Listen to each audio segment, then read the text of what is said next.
Good morning, good morning, good morning, good morning, good people. Yeah, you know what it is. Hard worker, scrappy, unfiltered, and sometimes unhinged football content. Hard to explain, but you know it when you see it. Doing it daily our way. I don't know what you're talking about right now. Redraft and Dynasty Fantasy Football, we got you covered. You know their defense is ranked like 31st in the NFL? NFL draft prospects and rookies? Now you know you in the right place for that. Absolutely. All right, then stop saying it. Then we're done. And prop bets with my man Jay Rich. Count that money, man. Now wipe the crust out of your eyes, get you a cup of coffee. It's time to wake your ass up with Ray G. You honestly are making absolutely no sense and you sound silly as hell. Let's get it, GMGP. Good morning, good people. Welcome into the Wake Up with Ray G show. Thank y'all for being here. If it's your first time on the channel, get in here, engage with the good people. We're going to have some fun today. Freaky Friday, Fun Friday, whatever you want to call it. We got college football tomorrow, NFL on Sunday. We had football last night. We weren't here on Wednesday. So thank y'all for being here in the building, man. Shout out to the people that pay the bills. Prize Picks, man. Use that promo code WAKE UP for $100. If you're a first-time user, come get in on some of the NBA plays, college football props, or our NFL plays that drop on Sunday. We got a newsletter that drops for free every Friday. Shout out to Brandon for putting the newsletter together. We give out free picks. Shout out to Mitch, DFS and Donuts, my Spari. We partner with them with some of their betting tools and apps, man. So it's a good day. It's a good day. We had an interesting game last night. I thought it was cool, man. The way I described the game, Jay, I was like, it wasn't a good game, wasn't a bad game. It was just a football game. We had a football game on last night. We got a lot of NBA this weekend, so it should be a fun sports weekend. And shout out to all the parents out there whose kids, their last day at school is today, and you got to deal with those monsters for a week straight with no free public childcare. So thoughts and prayers to you as well, as my wife informed me today that it's a half day for my son. So I'm like, shit, half day. Then we got all of next week. It's just going to be an interesting holiday season, but we're going to have some fun today. Jay, talk to the people, baby. How you doing this morning? I'm good, man. I'm good. You know, Christian Watson continues to impress. We will talk about him a little bit today. Yes, we will. You know, you got an interesting phone call prior to the show, so that was fun. That kicked off the show, even though it was pre-show. Yeah. You know, sometimes in the mornings it's a little slow. Yeah. Well, I got my cup of coffee from Michelle Adoro, so I'm feeling good right now. Right, the espresso. Make sure you go get that. 15% off. Right, it's delicious. It's good. Got to have that Michelle Adoro coffee. Get that 15% off. Use the promo code WAKE UP. And I guarantee you order one time, you will come back for more because it's good. Yes, sir. Shit, I promise you that. So go ahead and get that. Shout out to Michelle Adoro. Jay, we got a lot to get to, man. Our starts of the week. Little misleading on that thumbnail you put up. It's just the starts of the week. So people are expecting you to talk about Taylor and Justin Fields and all of that today. But it's our not so obvious starts of the week for this week 11 NFL slate, man. Already week 11, man. That's just crazy. It's crazy. We're almost a playoff season, man. Almost a playoff. It's almost playoff season. The college football season's almost over. We're midway through November, man. Pretty soon it's going to be like rookie draft season in a minute. The season is come and gone, and the reality is if you are playing fantasy football, you're probably starting anybody that you have at this juncture of the season with injuries, with all of that crap. But, Jay, let's get into some news real quick, man. I know we got a little news. Let's talk about it. We got a game that got moved out of Buffalo. We got some of this, some of that, so let's get into it. Straight facts. The biggest news in the world of sports. Covered and brought to you by one man, Jordan Richards. This is Straight Facts, presented by Michelle Adoro.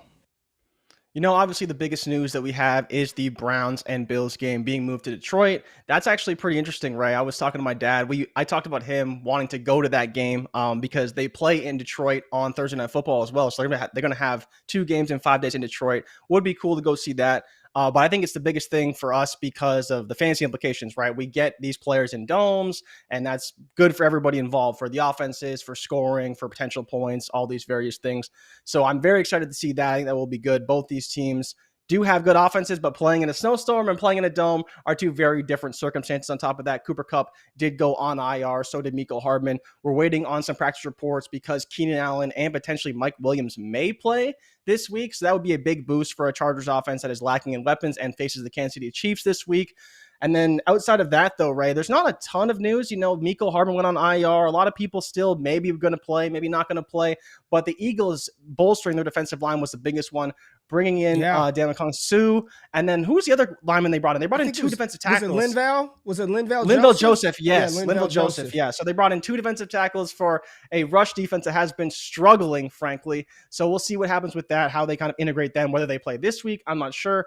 But it was definitely a bolster to a team that has needed it. Their struggles have been on the ground. We saw them exploited on Monday Night Football by the Commanders. So hopefully these two guys can help out that defense quite a bit, because we know in the secondary they have playmakers, they can't cover down the field, but in the run game have been struggling a little bit. So we'll see what happens with them. But outside of that, Ray, it's been so long, man. It's been a while. They're saying Dontrell Hilliard TD. Your boy. You called it, man. 3 weeks ago, you called it. You knew. You're like LeBron James. The meme. You're like LeBron. I knew when I told you, I knew Dontrell Hilliard was going to score. I knew it was going to happen. There you go. You got Dontrell right. I didn't even say good morning to the people in the building, man. Patrick in the building, Jay Peters, Brandon, Robert, Dynasty Barry, Leo in the building, Marlon, Adam. What's up, Leo? Leo talking about what up, Ray? Bro, what's up, baby? How y'all doing? Ty DeClaire in the building, Fizzle in the building, Jay Peters. It's going to be a good day, man. I don't know what else happened news-wise. The big one for me was the snow game, that getting moved. You talked a little bit about your boy Christian Watson, man. Another I guess big game for Watson. Let's just talk about him real quick. Is he already the baller of the week? Are we just gonna do this on Friday? Christian Watson, 5 days, 8 catches, 5 TDs. Talk about him, Jay. Christian Watson. Technically, it's in a 1 week span, so it's very difficult for me to deny him his greatness, right? Yeah. Last week I talked about how he wasn't my baller of the week because Justin Jefferson's that dude. But, Christian Watson, man, making a case. He's leading all rookies in receiving touchdowns after his 5 touchdowns in the past 2 games. Insane that what he's doing. But, Rodgers keeps looking for him, man. Every time he's a he runs rainmaker. that delayed over route in the end zone, and he's always wide open because nobody covers him. Wide open. How's he wide open every play? He's wide open every play, man. Every play, man. Last night's game, Tannehill thoroughly outplayed Aaron Rodgers, man. Tannehill was money, dude. Fucking good last night, man. 22 for 27, 333, 2 TDs, 1 interception. Aaron Rodgers threw 2. We talked about that to Christian Watson. Aaron Jones didn't do anything on the ground as we suspected, Jay. That Titans run defense is the real deal. But on the other side of the ball, Henry didn't do shit on the ground either. He had damn near 30 carries and didn't even hit his 100-yard mark. Didn't even hit the prop, man. Hey, man, doing, King? You saw what Tannehill did. They were selling out, man. They had 5 guys on the line. Every single play selling out to stop Derrick Henry, and it worked for most of the game. I believe his longest carry was only 9 yards. Yeah, so 9 yards. They did everything they could. But again, when you go sell out that hard to stop the run, the back end suffers, and it did with Tannehill just obliterating. And who got in on the action, man? Robert Woods played well last night. Yeah, Bobby Trees had an appearance. But the big takeaway, Treylon Burks, man, 7 for 111 for the rookie. It's good to see Treylon get on the field, play well. Did a great job on that 44-yard pass at the beginning of the game, tracking the ball, catching it with his hands, because the ball kind of did a little curvy curve there, a little wanted, and he went and tracked that thing, caught it, and he had a big night, man. So it was good to see the rookie get in the action, man. Still big-time believer in Burks, and unfortunately for a lot of these rookie wide receivers this year, they've just been hampered and hindered by pathetic quarterback play. Drake London. It's not even London. That entire passing attack in Atlanta, if you drafted any of them, you just got nuked this year because of Mariota and his inability to push the ball downfield accurately. Garrett Wilson starting to come along a little bit, Zach Wilson just chucking it to him a couple of times.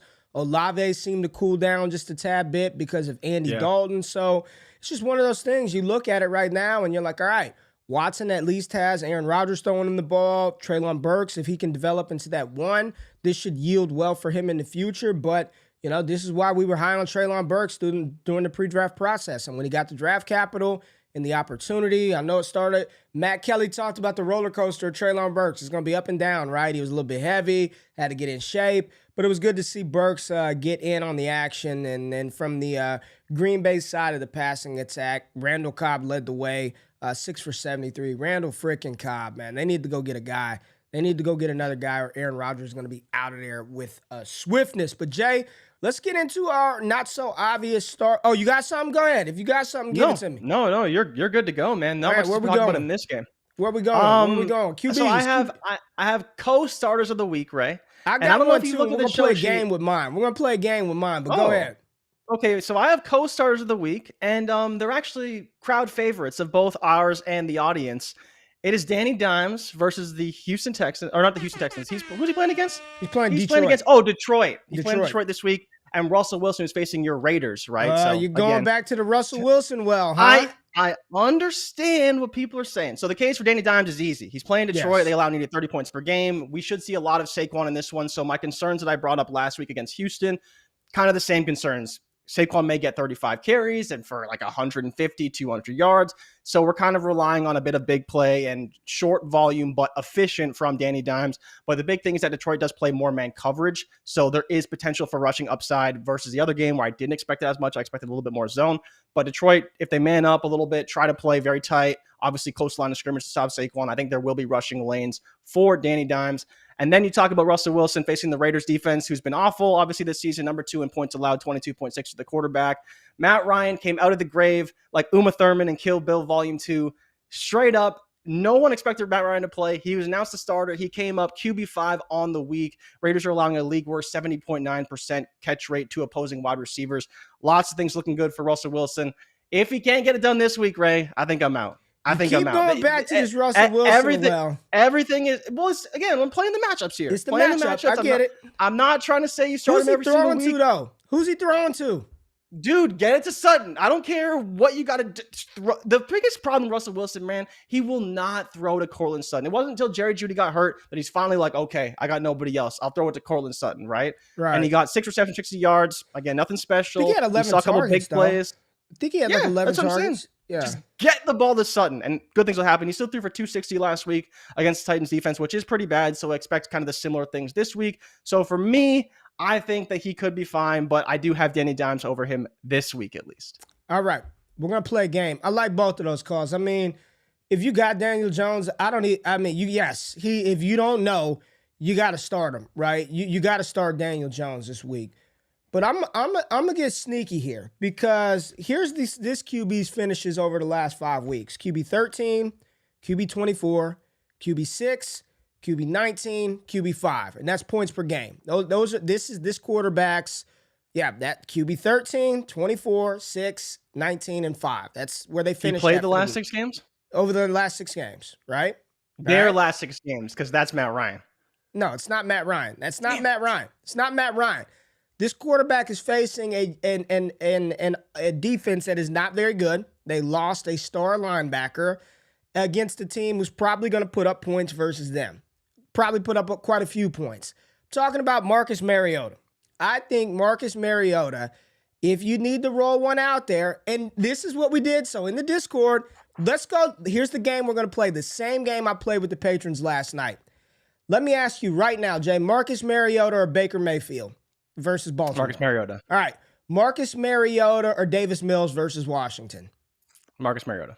Marcus Mariota or Matt Ryan versus Philly? I think I probably would roll out Matt Ryan, man, honestly. Okay, let's keep going. I think he's pretty good. All right, this is a quick game. Matt Ryan or Zach Wilson versus New England or Mac Jones versus New York? I'm taking Marcus Mariota. All right. Marcus Mariota or Andy Dalton versus the Rams? It's close. I'll say Mariota. It's close. Okay, let's keep going down the list, right? Marcus Mariota or Kenny Pickett versus Cincinnati? Marcus Mariota.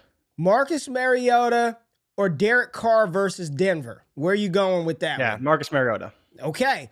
Marcus, at this point, literally there ain't the that only many QBs that left. As you start to go, and we did this, so we did this exercise last night, Jay, and at first when I said Mariota, everybody was like, And then you start going through the list. The only quarterbacks that we haven't really gone through are Lamar Jackson, Josh Allen, the studs, right? the studs. Like Herbert, let me give you Mahomes, one all those more. guys, Let me give you two more, and they could be fringy. And just tell me where you would lean: Mariota or Taylor Heineke. So that's interesting. That's the one for me that I think I would consider Heineke, and it's because of the matchup, right? Like Houston's never been in a positive game script the entire season. That's fine. But we can get into that later. Okay, Marcus Mariota or Jacoby Brissett versus Buffalo. I'll take Mariota. See what I'm like? You start going through, dog. You start going through the list, and it's like, damn. The only QBs we have not talked about is Joe Burrow, Patrick Mahomes, Justin Herbert, Kirk Cousins, Dak Prescott. We talked about Daniel Jones. You start Mariota or Matt Stafford. Keep it a buck. Mariota or Matt Stafford.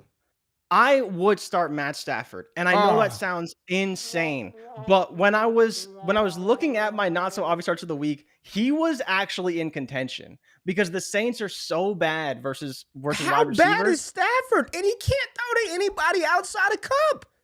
He can. But see, here's the thing, though, Ray. That tunnel vision, it doesn't exist anymore. That safety blanket, it's gone. He has no choice but to throw it to Allen Robinson, to throw it to Ben Scarron, to throw it to Tyler Higbee. He has no chance. He can't just rely on Cooper Kupp. So I think that's where that could open up things for Stafford. And maybe not. But again, I think there's a world where he does have a decent week. Like you said, not so obvious, getting dirty, but it was somebody I was considering because he will throw the ball and they don't have a running game. Man, I don't think I could do it. I don't think I would. I traded for Stafford, and I'm not there. There's no way I'm starting him this week. None. There's no way, man.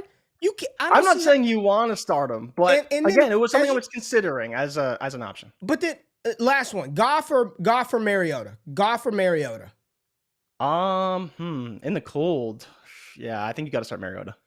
We go through the list. The only at this point, like if we just like listed out the names of the players that are left, he'd be inside the top 10. That many, yeah. He'd be in the top. So that's why I say a not so obvious start of the week, Mariota running the ball, not throwing to Drake London or Pitts. You can just cancel those two out. Demir Bird game, right?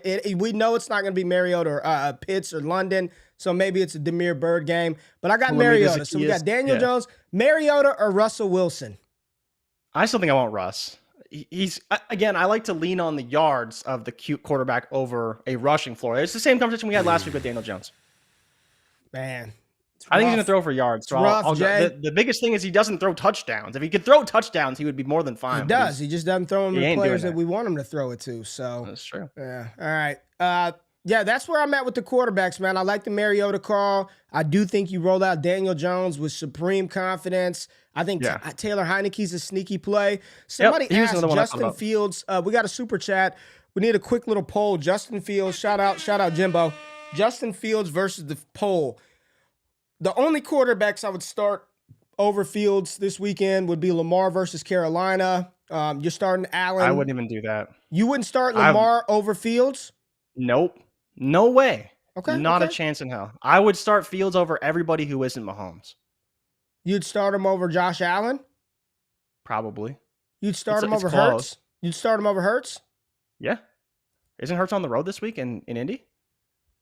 Isn't Fields playing in Atlanta versus the Falcons, who are god-awful? He is. Yeah, so you got the turf, right, which is already great for him because he'll probably run faster. He's playing at home, which will be a dope matchup. Worst defense versus wide receivers. We'll get into that a little bit later.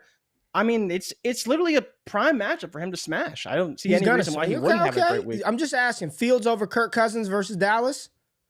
Yeah. Fields over Dak? Yeah. Fields over Burrow? That one's interesting. Burrow's got a great matchup. He's playing Pittsburgh. So that one's iffy, but I can make the case for Burrow there. Fields over Allen. I'm just asking this again. Cleveland's defense is awful. Yeah, but they're bad against the run. I'm happy playing Fields over Allen because they could get up on them in the first half and then all of a sudden they take them out. I don't know, man. I just think that Fields is safe. Like the Bears are not in a team that blows guys out. We saw they lost to Detroit after getting a big lead last week. Like I think there's a lot of world where Fields is great. Like I think Fields is gonna have a great week. I don't disagree with you. I mean, I mean, the matchup is prime, right? The matchup is prime versus Atlanta. So Best maybe he matchup. was a not so obvious start of the week for people out there in single Well, quarterback leagues that may have a Fields and a Hurts. and Like then you would Allen or start something, Fields yeah. over Hurts. Like it's not. You said that like it wasn't even close. Yeah, I don't think that Indy's going to run away with this one personally. Or sorry, I don't think that Philly's going to run away with this one. I think they got exposed last week. Like, dude, they got to face Jonathan Taylor this week. Quick question. You know what I'm Quick saying? question. We talked about this on our Draft Network stream. The NFL record for rushing yards for a quarterback is 1,206 yards. Justin Fields, I believe, has 780 on the season. I believe he's got like 785 on the season, 749. Does Fields break Lamar Jackson's record for most rushing yards in a season by a quarterback? He's got to average, I believe, like 70-something yards a game in order to do it. Can he break Lamar's single-season rushing record? He does have a bye in Week 14, and he does have an extra game to do it. But do you think he will average 70-plus yards the rest of the way and set the NFL record for most rushing yards by a quarterback? I'm going to say just barely. I'm gonna say just barely, yeah. I think he can break it, but he does have a tough schedule. He's got to play Buffalo, he's got to play Philly, but he does have Detroit week 17, and that I think could be the week. So you talk about this week is a prime week for him to go for 100 to kind of bring that average down, and then the week against Detroit again is another week where it should be prime for him to go over. And I believe that Philly game is in Chicago too, so another game where I think could be sloppy and prime for Justin Fields to run a lot. So we'll see, but I think there is a world where he could go over, but I think it will be close. What's crazy about that record is Lamar Jackson did it in 15 games, and then he did it where I believe in week 1 of the season he set the record. He had like 9 yards rushing, and he only went over 100 5 times that season. But if you look at how Lamar got there, it just shows how fucking awesome he was that season. But I think this will be an interesting one. Will Fields set the rushing record this week? It's going to be interesting, man. All right. Let's go to the running backs. Where are we at? So for the running backs, I'm starting with Devin Singletary. I think he's in a great spot. Like I talked about, moving the game indoors, I think is great for him. Raises the point ceiling for the Buffalo Bills. I think we saw kind of what happened with Josh Allen last week, and they try to lean on the run a little bit more. Singletary was really effective in that first half, right? He ran for two touchdowns. They got James Cook involved a little bit. Maybe we see some more Naeem Hines, but I think you got to start with Devin Singletary. He's in a great spot up against this awful Cleveland running game. Second most fantasy points allowed to opposing running backs, 30.4, and 4th in rushing yards allowed per game and 8th in receiving yards allowed per game. So a lot of things working in Devin Singletary's favor. So I do think that he's a great start this week. Again, usually you're starting Devin Singletary, but again, I think this is a smash spot for him. So even in a smaller format, lesser format, you can start him, right? Are you signing him because you disagree or are you just unsure? I don't disagree with the fact that if they give him the damn ball, I think he can be really effective. The issue with Buffalo is they start out giving him the ball and then he goes away. He just disappears. They just don't give it to him anymore.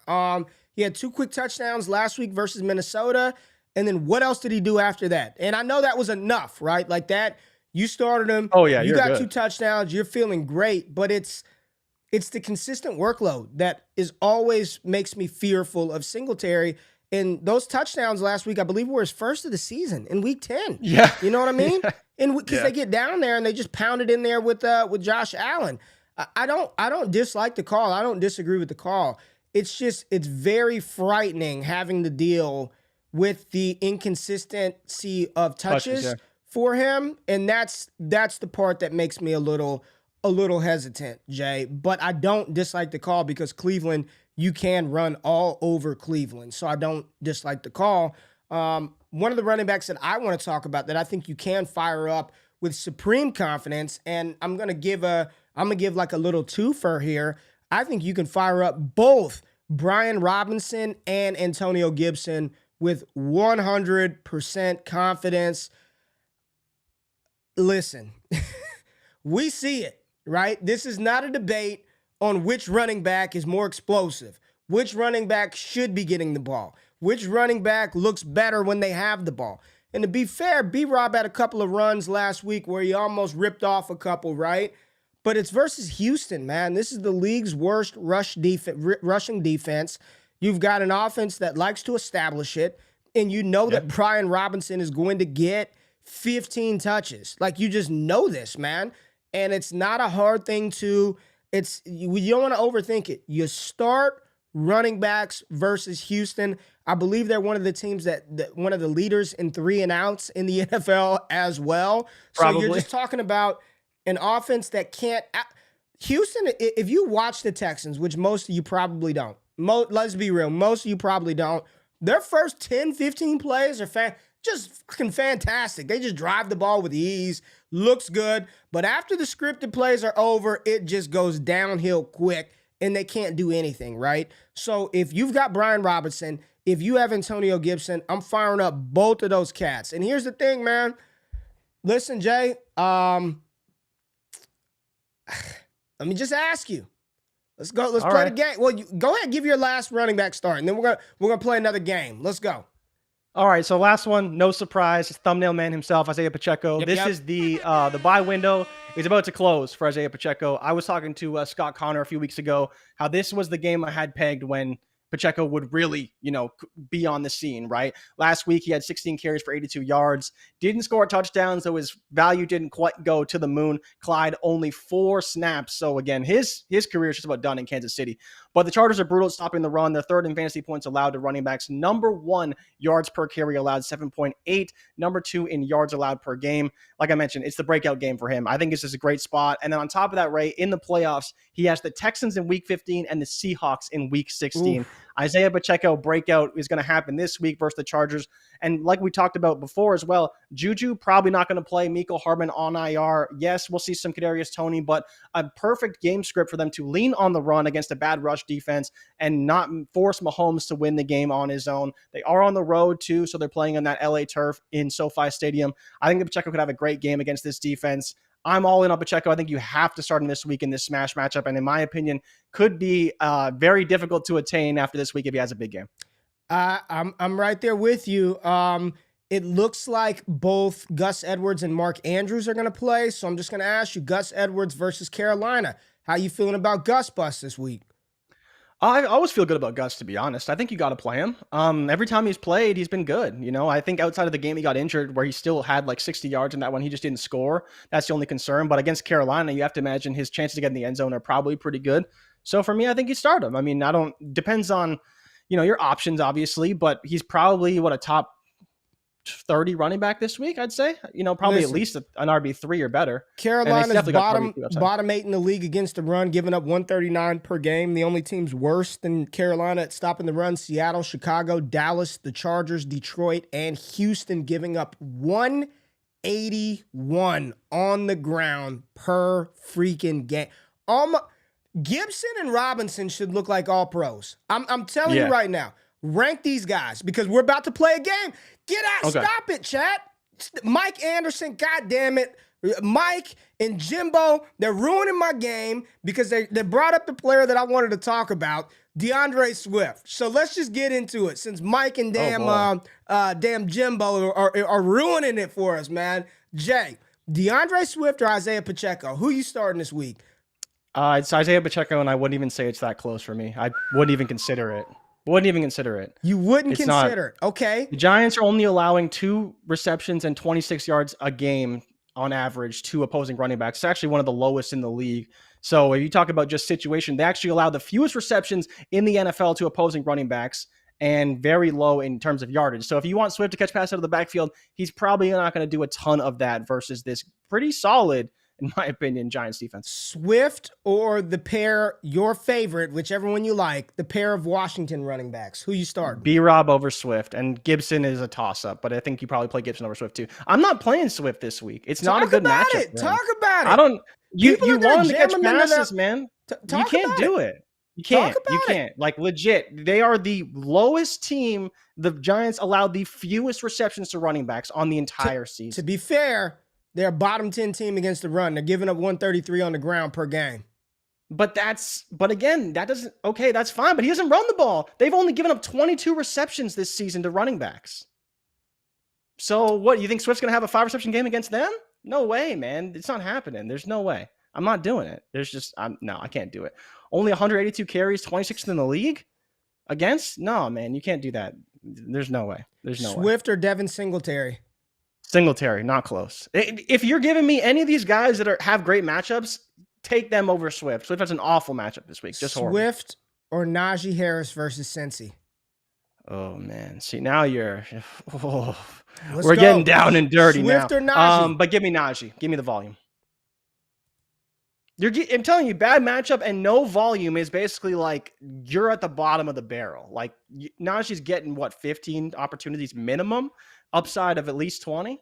There's no way. Swift is going to get like 5 opportunities, man. There's no way. All right. Final one. It's dirty. You better get dirty. This might be the threat. this might be the threshold. Michael Hasty. Swift or Michael Carter? Oh, okay. So, well, Michael Carter's getting more volume. Bro, fuck it. Michael Carter, man. Michael Carter. It's no, forget it. Michael Carter. He's gonna get the volume. I baited you into it. Let's go, baby. Yeah, you did. Let's go. I baited you into it. The Pats aren't even good. They have a terrible defense. The Pats aren't very good, but I mean, their run defense isn't great. They're 19th, 120 yards per game. Jets coming off of a bye. Receptions. Do you have the cojones to sit DeAndre Swift? Is the true question. 100%. Yeah, I'm sitting him everywhere. If you have an able body who can get 10 opportunities in a game, that's worth more than DeAndre Swift. I don't understand how anyone could start him. Like, he hasn't shown you anything. He has an awful matchup. Like, where is the confidence that you get from Swift? Oh, well, he's DeAndre Swift. He's Georgia. He's second-round draft pick. Yeah, he's so elusive. He gets 5 carries a game. Elijah Mitchell or DeAndre Swift? Okay, let's cool it. DeAndre Swift. Wait a minute. I felt like that one would be more of a dunk than Michael Carter. Elijah Mitchell? Way. No. Eli Mitchell from San Francisco. Elijah Mitchell. Who did you think? I thought you said Elijah Moore. I was like, no. Elijah Mitchell. Yeah. Not Elijah Moore. Mitchell. Start Elijah Mitchell. He'll get his 15 carries. Shanny actually said that he was happy with the split and wanted. I got to get you before the Chad does. All right, let's pivot to some wide receivers. Jay, I'm gonna just kick it off with the Joker himself. Kadarius Toney. I'm firing him up with full confidence. I'm firing up KT Hopefully, man. with full confidence versus the Chargers. Hardman's on IR. I mean, Watson may get a bomb here or there. What is MVS? Juju's out. You got MVS and I don't Kelsey. think he's rolled out yet, but yeah. I think I truly believe in prime. I think they're gonna get him involved early and often. I want Kadarius Toney. I am firing him up. Full effing confidence this week. Like, not even a thought, man. Like, legitimately, Devontae Smith or Kadarius Toney? Let's go rapid. I don't know, man. I think I would go Devontae Smith. No, I like Devontae Smith this week. No. He's got a good matchup. No, it's Kadarius Toney. You're starting Toney over Swift. Well, talk to me about your wide receivers before we play the game. But I'm firing up Kadarius Toney. Again, no McCole Hardman on IR. Juju's out this week. MVS is just MVS. Justin Watson, good for a play here or there. I saw some people talking about Sky Moore at the beginning. Fuck no, man. I can't do it. Like, I still like him, but I can't. I can't do it. I can't do it. But so for me, it's the same reason, right? I don't know who the guy's going to be. It could be Toney. But if I know that Smith's going to get 6 targets, I'm pretty happy with that, and I would probably take that as a floor play over Toney personally. All right, well, who you got? So, where would I want to start? I will start with Tyler Boyd. Tyler Boyd up against Pittsburgh Steelers this week.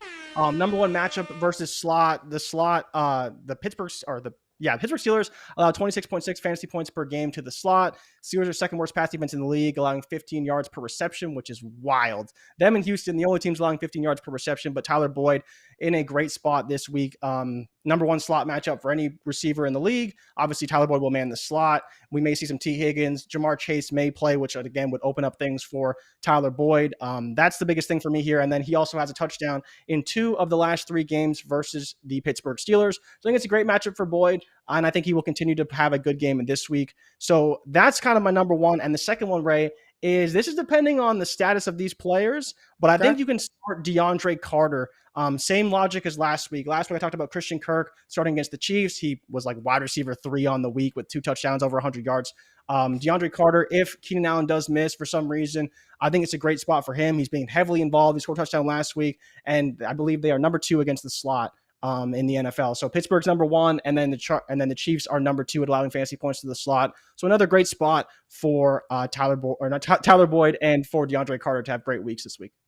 I was going to actually talk about Carter, so I'm glad you brought him up. I think that's a sneaky start, like flex, you got to start 3 receivers, you got multiple flexes. I definitely would. I'm rolling DeAndre Carter out there in a couple of leagues.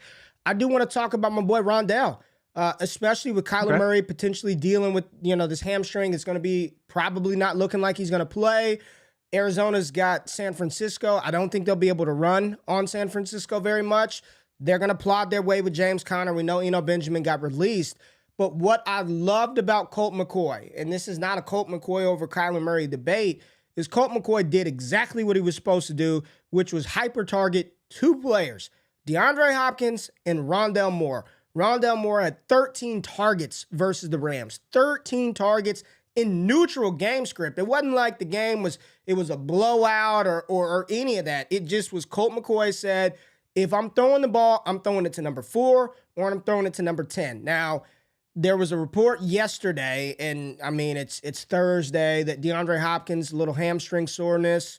I'd venture to say he'll probably be okay come prime time on, when do they play? Monday night? So they play Monday, but you've seen the Hollywood video, right? He may play too. He's designated to return, and he obviously, if you saw the video, he looked good. So you'd still play Rondell if Hollywood plays? I would still play Rondell Moore, absolutely. I would still be confident in throwing Rondell Moore out there because San Francisco will score, and I just want no Zach Ertz, right? So that's one target away. I know people are excited about McBride, but what I think will happen is Nuke will do Nuke things, and if he's out, then that's even better for Rondell Moore in Hollywood. But Rondell Moore, I mean, taking those intermediate sort of tight end targets, I 100% think you can throw him out there with full confidence and feel good about playing him this week. I am, and not even thinking about it, man. Not even thinking about it. I see Patrick talking about Chase Claypool. Oh, maybe. So, I mean, we could talk about that. I have Darnell Mooney on my list. I think about Mooney. People ask about Mooney. He could be fine. Right. Again, they're playing Atlanta. Atlanta allows 200 yards per game to opposing wide receivers, the highest in the NFL. Number 1 in fantasy points allowed to opposing wide receivers. Second worst defense versus outside wide receivers. So the same point about Claypool could be said about Mooney. It's a great spot. And that's why I wanted Fields, right? Like you could say, oh, Jordan, you're crazy. You're talking too high about Justin Fields. Whatever, man, say what you want. But the matchup is probably the best that he'll face all season. Worst defense against outside wide receivers and against the pass. And we know that he can run on just about anybody, right? So it's a prime matchup for him to smash again. And I think one of these receivers will have a big game, whether it's Claypool or Mooney. I'm going to bet on Mooney because of not necessarily just the pedigree, but also the chemistry, right? And them trying to get him the ball. They've been making concerted effort to get Kmet the ball because the matchups have been good for him. But for this week, it is more about the outside wide receivers. So hopefully we do see Claypool or Mooney get those targets. And I think Mooney will be the guy that's the beneficiary this week. Appreciate that, Measy808. He said, loves y'all's channel. Thank you for the love. Appreciate it, big dog. Yeah, man, Atlanta's bad. Atlanta's bad, Jay. So I would personally, if you're going to start Chicago pass catchers for me, it would be Mooney. It would be Cole Kmet. Chase Claypool would be third down that list, and I wouldn't start anybody else. So I don't want to play that game. I think you need to pick one or two and then roll with it from there. There's a lot of questions about Mike Williams, the Chargers wide receiver. If Mike is active, hell yeah, I'm firing him up, full confidence. If he's healthy and they say he's a go, I'm playing Mike Williams. I'm not, at this point, I don't want to overthink it. I don't want to get too cute. If he's active and going, like they've been needing a guy, right? They've been needing somebody else for Justin Herbert. The Chiefs are going to put up points. So if Mike Williams is active, Jay, I am starting big Mike Williams and not thinking twice about it, man. Yeah, I'm with you. I mean, so it's funny. I heard this from somebody. I forget who it was, but Mike Williams historically kills the Chiefs, and it's backed by the stats. He has 7 receptions in each of the last 4 games. He has 100 yards in 3 of 4 of those games, and he's got 4 touchdowns. So every time pretty much he plays the Chiefs, he's gone over 100 yards, and he's scored a touchdown. So it's a great spot for Mike Will again. He already did that once this season on the 15th of Remember, eight receptions on 10 targets, 113 and one. Another great day for Mike Will. So yeah, I would definitely fire him up. I'm curious how that offense looks with Carter and Palmer and Keenan and Mike Will if they all play. And then Everett, we'll see if he plays because I know he's dealing with a groin injury, so he's probably a game time decision. But a lot of weapons out there for Herbert finally, and obviously Austin Eckler out of the backfield. But Mike Williams has been the guy that's historically done very well against the Chiefs, so I'd probably trust to roll him out again. Jay, can I give you a little? Can we get a little dirty here? And I want to. This goes back to your conversation earlier about Daniel Jones and Saquon Barkley, because I think right now Wan'Dale Robinson is potentially dealing with a hamstring injury and he may miss the game. I don't think that they can just line up and give Saquon the ball 40 times and win, right? I think if I'm Detroit, and here's the thing about the Lions, they can score. They just give up the draws every game. They can score, but they give up the draws and they allow opponents to score on them equally as much. If they sell out to stop Saquon Barkley, Daniel Jones is going to have to throw to somebody, right? I'm not saying this is a high priority start, but as I look across that pass catching room, like it's Darius Slayton, right? And I know that it hasn't been big volume performances, but if you needed a receiver in a pinch and you had to play one Giants wide receiver, would that be Darius Slayton? Because I think you can start Slayton this week as a flex play, as a desperation dart throw. We're talking the not so obvious starts.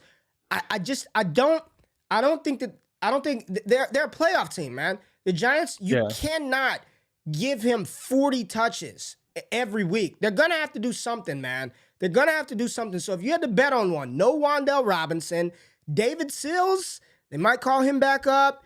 There's a lot of smoke. I was searching this one. You know what the beat reporters are saying out of New York?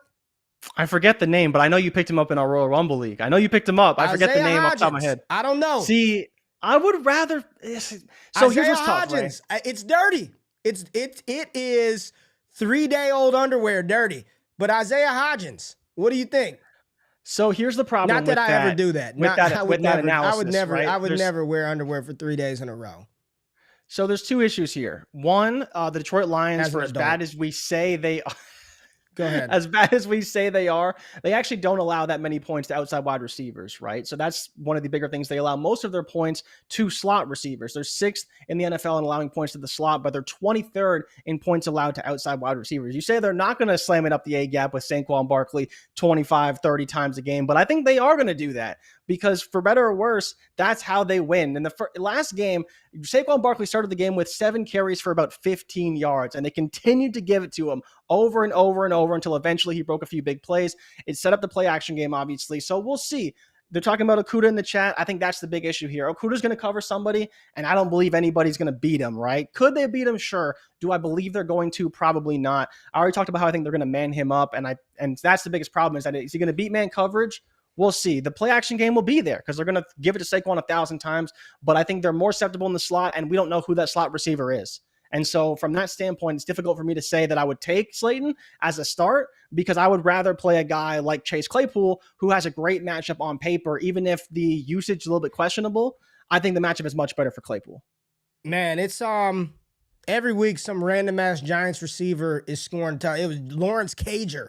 I don't even know if he's a receiver or tight end. I don't know. I know he played at Georgia, but damn, man, Isaiah, Lawrence Cager, whatever his name is.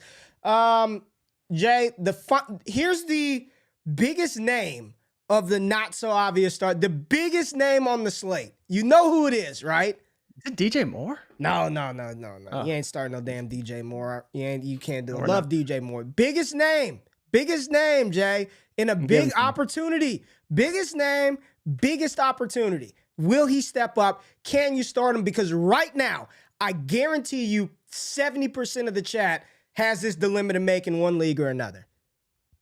Go out to the West Coast, baby. Go to the West Coast. Not Allen Robinson. Hey, don't Rob, say it. Oh, are you going to do it? Can you start Allen Robinson this week?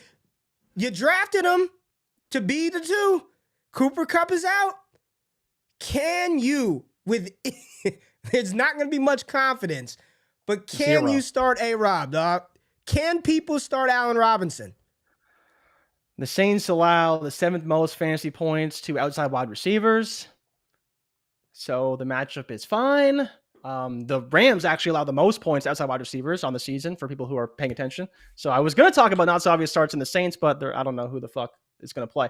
I would rather start Ben Skoranek personally. I would rather start Ben Skoranek over A-Rob, but the matchup is fine. If you want to get dirty, it's fine. I mentioned there's some stats to back it up. A-Rob should be the number 1 target. I think the number 1 target is easily Ben Skoranek personally.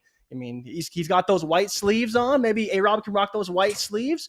But I would start Ben Skoranek over Allen Robinson personally. I think he's going to be fine. He'll get hyper targeted, but I just think that's what's going to happen, man. The matchup is okay, but what if Lattimore comes back? He's not going to be able to beat Lattimore. Lattimore makes Mike Evans look like they're saying no Lattimore. Mike A said no Lattimore. If there's no Lattimore, then you got a shot. But are you starting Allen Robinson? Yes or no? I don't want to. No, Ben Skoranek over Lattimore. Okay, here's the thing. I'd rather start Chase Claypool over Allen Robinson. I honestly would. I get it sounds crazy, but I don't want to bank on Allen Robinson. I just don't. What if he gets doubled? Then what's he gonna do? Slayton or A-Rob? Oh, Slayton or A-Rob? I guess A-Rob. I don't really like Moore or A-Rob. I would start Rondale, even though I don't really like him. I mean, you're DJ Moore or A-Rob? Rapid. Ooh, A-Rob. Kadarius Toney or A-Rob? Tony. Nico Collins versus Washington or A-Rob? Nico. DPJ or A-Rob? DPJ. Come on. Don't play with me. Jacoby Myers versus Sauce Gardner or Allen Robinson? He's not going to see Sauce Gardner.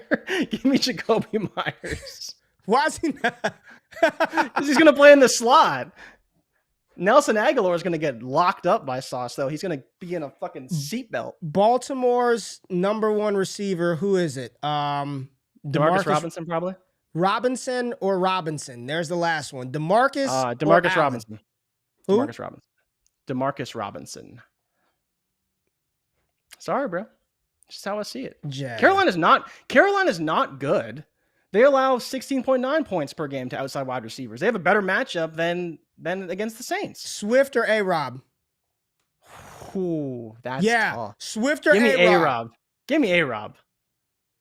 I'm not playing Swift. Like, pretty much under no circumstances am I playing him this week.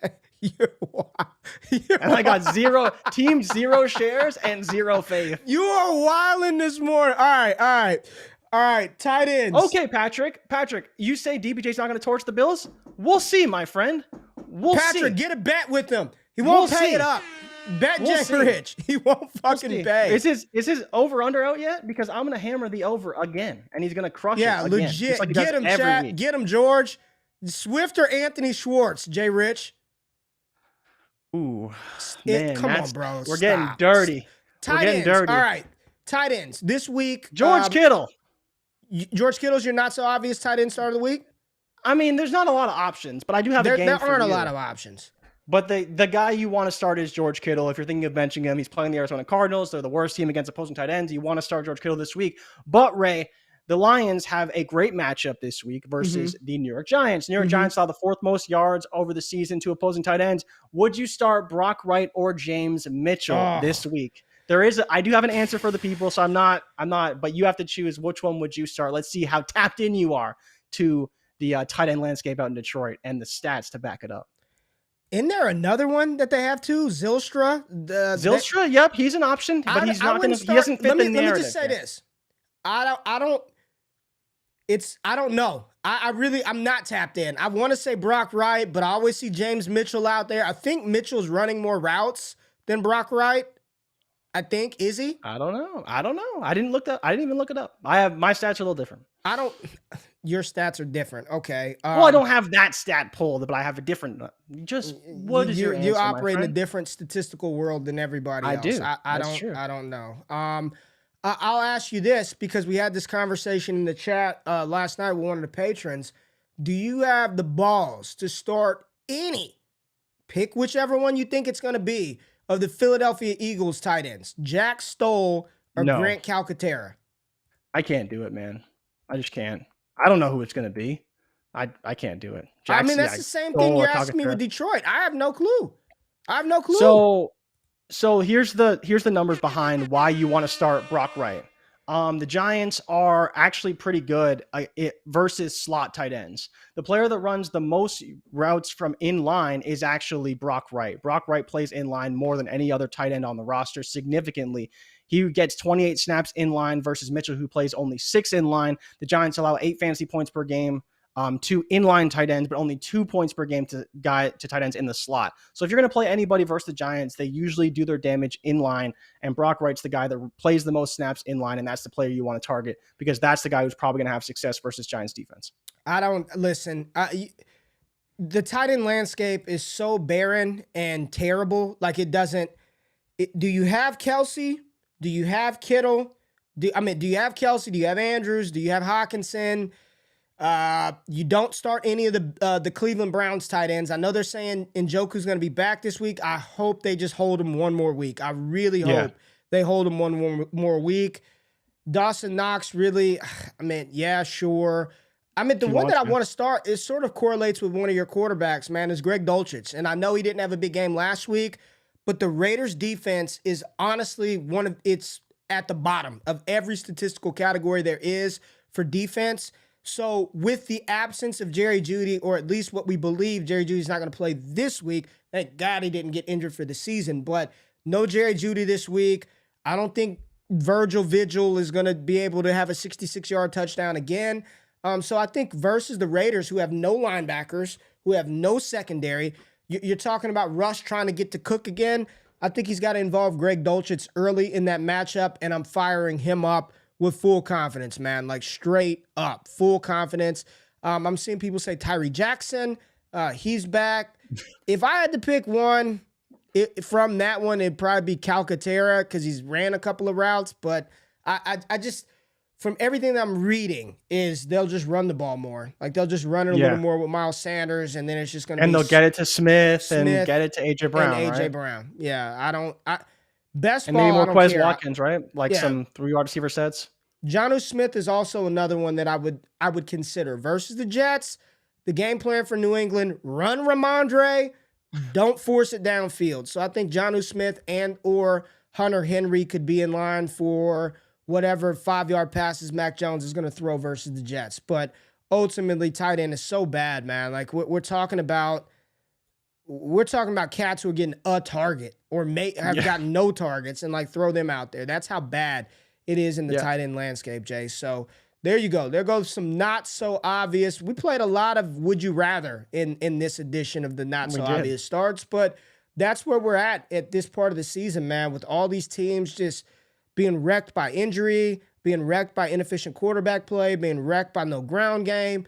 It's just truly a survival of the fittest at this point. And if you're not in best ball and you have to make those starts, thank goodness you don't have to make it today. So we still have a couple of days until the actual games kick off on Sunday. Mike, Adam, Eric Vanek will do a start-sit show. One of us may be on there so we can kind of confirm that. But there's an early look at some players that you might be thinking about starting as we go into the weekend. We good? Yeah, Conklin. Yeah, Drew. If you got Conklin, you're starting Conklin, right?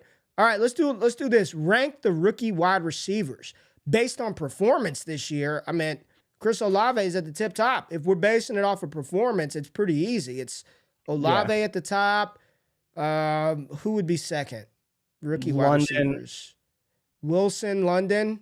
They really haven't done much of anything, but Christian Watson's got to be up there with his 5 touchdowns. It's got to be. What are we ranking though? Like his season or his outlook, right? I think that's why I said the season. Just the season. The outlook, I think the outlook is fine for all these cats, man. Like it's just they're shitty quarterbacks. It's not like Wilson is out there just failing. It's Zach Wilson. It's not like Drake. Like what can Drake do with Mariota? Nothing, dude. Pitts is a 0. Like you can't even start Pitts. Yeah. You can't London even is outscoring Pitts significantly. And I get it, Robert. You want to do this whole hate on Drake London thing. It doesn't matter. Like I don't care about what they're doing this year. I have no issue with Drake London at all long term. 0. Because that team's going to get a quarterback upgrade. He's winning routes. He's commanding the target share. He's still over 30% target share in that offense. I'm still in. Treylon Burks, still love him. Jameson Williams, can't wait until he plays.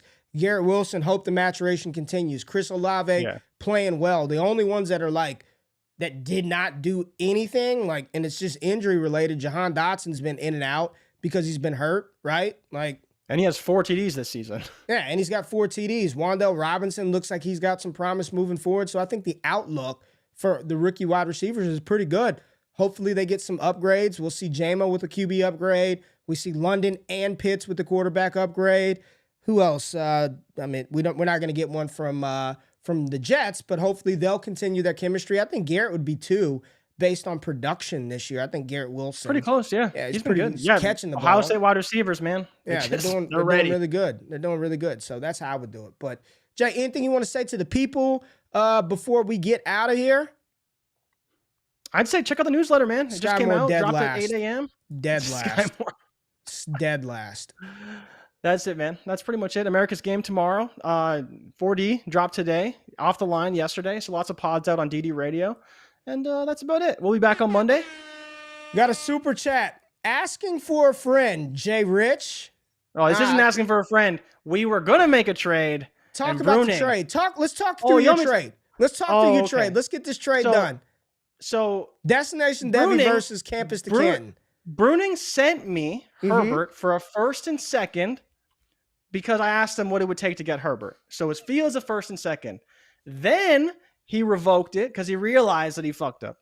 Okay. So then what he did was he asked for a 1st, a 2nd, DPJ, Damian Pierce, and Justin Fields for Justin Herbert. And I was like, okay, dude, I can't do that. And that's when the talks just broke off after that. So he wanted to send you Herbert, and he wanted back Justin Fields. He did not want to send me Herbert, clearly, is how that really played out. But yeah, he wanted Justin Fields, my 1st rounder, which will be late, 2nd rounder, which obviously will be late as well. Damian Pierce, top 12 running back in our league, and it's a point per carry league. DPJ, like, it's just too much. Okay, hold on real quick. Before we get to your trade, Jalen Tolbert is awful. Good God, and I'm a Cowboys fan. Get him out of there, man. I don't even want to talk. Yes, Patrick, Robert, Jalen Tolbert is last. He is dead last. And right above Sky Moore. What about Romeo Dobbs now? Where's he at? He's in the basement. He's got no shot. Christian Watson is back. And Romeo Dobbs. I don't want to say he's got no shot, but it's not good. But all right. So you want his Justin Herbert. You've got to give up Fields. Yes. It's a 14-team super flex league, so your 1st is late. You're a playoff team. That's automatic. The 2nd is late. Who gives a damn? That's just garbage. The real question is, what else do you need to add in order to get Herbert? DPJ and Damian Pierce, maybe a little too high, but if you take DPJ out, would you do Damian Pierce, Fields a 1st and a 2nd for Herbert? No. Why would I do that? I'm trying to win this league. I need those guys to win. But you can't. The trade isn't you get everything you want and give up nothing I never said that. Want. I asked him what he wanted. He sent me a 1st and a 2nd and Fields. I did not send that to him. I thought that's where we were working from. Let me tell everybody a little thing. If you're out here trying to acquire Justin Fields right now, I think this is the absolute worst time to be trying to buy Justin Fields. And I don't care if this blows up your deal or blows up somebody else's deal. This is truly like the equivalent of buying GameStop when it's at $400 and thinking it was going to keep going up. This has nothing to do with my outlook on Fields long-term, which I think is very good for him. Chicago's still got to get some shit together, but I think Fields is going to be awesome in fantasy, right? But if you're buying him now, you're buying at the peak, man. You are buying at historic levels. Like, you're buying not just based off production, you're going to have to pay the market value perception of him. You're going to have to pay for production and for, man, he could be the QB1 in Dynasty, right? Like, that's how people are going to value him. So if it were me, I wouldn't be trying to buy him right now. He's going to smash Atlanta, and his price is going to go up even higher, right? Like, GameStop gets that next boost. But he does have a tough schedule, and there could be games where he goes down, comes back closer to the mean. Right now, if you guys are dabble in the stock market, you know that Justin Fields is above 2.3 ATR. He's way away from the 21 moving average. Like, literally, this is not the whole point in the market is you don't buy high, sell low. You try to buy low, sell high. I would not be trying to acquire Fields today. I think that's a bad strategic move to do that right now because you are buying all-time high. And what Jay Rich is trying to do is buy Justin Herbert at his low point. Like, you're trying to play the game right. You're trying to play the game right, but I wouldn't do it, man. I would wait. I would just wait a couple of weeks before I try to go buy Fields. I'm not doing it, man. I'm not doing it. Listen, Fields is running like an RB2, but defenses will adjust and force him to throw accurately all day. If he can, he's just Malik. Like, I don't agree with that at all, personally. I think that's something that happens in the playoffs. I agree with the fact that he has had some advantageous matchups on the ground, and he's taken it for sure. And he's taken full advantage of it. I'm not taking that away from him. But he is going to be forced to throw the ball. In the moment he doesn't have 150, he's not going to run for 150 yards a game. It's not going to happen, man. So I'm with that, but what I disagree with is that he is much more like Lamar Jackson than we're giving him credit for. No. And people say, "Oh, just wait till they force Lamar Jackson to throw." That's never happened, like ever. No one has ever forced Lamar Jackson to throw. He's been forced to stay in the pocket. And he's gotten better with his pocket presence and throwing from the pocket. But if he wants to run, he can run. And I think if Justin Fields wants to run, he can run. That's my whole point with here's my thing. Here's what I would love to see Fields do, because I'm not saying they're going to have to force him to throw and he can't run. What I'm saying is he's not running for 150 fucking yards a week. That's what I'm saying, right? Like, but you're not hoping for that. I'm saying he could still run for 70 a week, 60 a week, right? What we all want Fields to do is not get hit as much. That dude like, when you think about running quarterbacks, when you talk about quarterbacks that get blasted, who's the first name that comes to mind? For me, it's RG3. He took some of the most wicked shots that you ever saw a quarterback take week in and week out. Justin Fields he needs to get down. He gets smacked. Like, it's just not big, sustainable. Though. When you see him run, you're like, man, he's big. He's a big dude. He reminds awesome. me of like Josh Allen. He's awesome. He's so big when he runs. The bigger point of this is I'm not buying Fields at his peak right now. Like, I'm not. I'll wait until he has some of those because he's got a 4-week stretch that's pretty damn hard. He's got a 4-week stretch where it's like, I don't think he's going to be able to run Philly, for 100. And then championship week is Detroit, which is juicy. He has to get through Buffalo and Philly. Is the biggest thing here. Is he has to get to Buffalo. I think the situations between Lamar and Chicago are a bit different. I get your overall sentiment. Point is, you're trying to buy low on Herbert, and Bruning is trying to. Because Herbert's still that dude, man. But and I'm still selling to an OSU homer here. I'm trying to play the feelings a little bit with Bruning. I just say, Bruning, you want Fields? We can talk about it. Yeah. Right. All right. Let's get out of here with this. I don't know how we got to this point. I mean, but here we go. But I hope y'all have a fantastic weekend from Jay and I. We will be back on Monday to do the show. I don't know what, Jay. We might do a couple of things on Monday. We definitely have to do the recap. But I kind of want to do some more 2023 rookie talk. We might have a big show on Monday because I'm out on Wednesday and we're not going to be here on Friday. So it's only going to be one show next week. Not so obvious starts of the week, college, do a Monday, Wednesday, and Friday show all in one. Are we just going to marathon this thing? I don't know how much time. It depends on your schedule. I'm good. I'm good for it on Monday. If you're good for it, I'm good for it. Are we going to marathon? We'll have to talk to Mojo, though. All right. Big show in store for Monday. So if you stayed this long, hit the thumbs up button, like, subscribe to content, check out the All Gas newsletter. It's free $99. Mike and Adams 4D Chess today. Troy and LQ, they do their thing on Thursday, so make sure you go back and watch their shows that they do. Tuesdays, they do the Thursday night mid-game recap. Scott Connor's pod drops on Monday. Ike and Eugene's Off the Line Fantasy Podcast dropped yesterday. Jeff Mueller's injury pod. If you want all those injury updates, make sure you tap into that. We drop that Saturday night or early Sunday morning. Usually Saturday night, Sunday morning, depending on the time. And mega show on Monday, man. We'll do it, Patrick. We appreciate everybody being here. Y'all have a great weekend. And don't be making fun of my hat on the outro, man. We love y'all. We out of this thing. Peace.